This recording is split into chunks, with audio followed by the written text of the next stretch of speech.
On peut dire qu'il y a plusieurs facteurs. Il y a des facteurs qui expliquent les difficultés de recrutement qui sont dus en premier lieu à la méconnaissance des métiers et des conditions d'activité.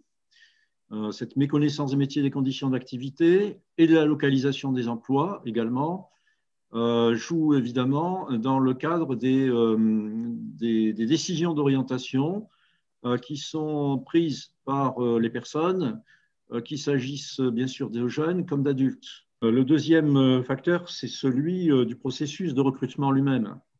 Donc là, on va rentrer dans la panoplie connue de toutes les techniques qui procèdent d'une démarche de recrutement, mais toutes ces techniques ne sont pas maîtrisées forcément par les entreprises.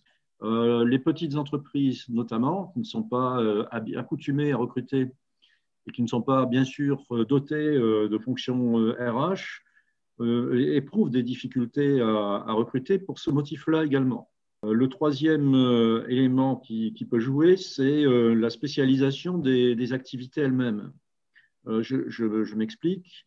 Vous avez une classification, on va dire, assez simple des qualifications que l'on doit faire, celles qui sont une réponse à ce qu'on appelle des professions réglementées, c'est-à-dire des professions dans lesquelles le fait de ne pas détenir la qualification ne permet pas de travailler. La caractéristique dans ces métiers, c'est qu'en fait, si on fait un travail au plan territorial de prévision et de programmation très fin, comme les entreprises sont contraintes de sélectionner des personnes qui détiennent la qualification, on peut arriver à une mise en adéquation de l'offre et de la demande via la filière de formation.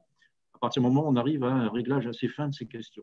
Après, dans les autres professions, on va avoir deux phénomènes, soit une démarche pour laquelle l'appariement entre l'offre et la demande se joue pas seulement sur ce qu'on appelle les compétences techniques et professionnelles, elle se joue peut-être d'abord sur des aptitudes relationnelles et des comportements au travail, qui sont aujourd'hui, vous le savez, un élément déterminant dans la décision de recruter. Et puis, vous avez des métiers pour lesquels l'exercice même du travail, les conditions de travail, même si elles ne sont pas réglementées, nécessitent forcément une formation au départ. Donc, vous voyez que par rapport aux branches professionnelles sur lesquelles on nous propose de travailler, on est sur des approches qui sont différenciées.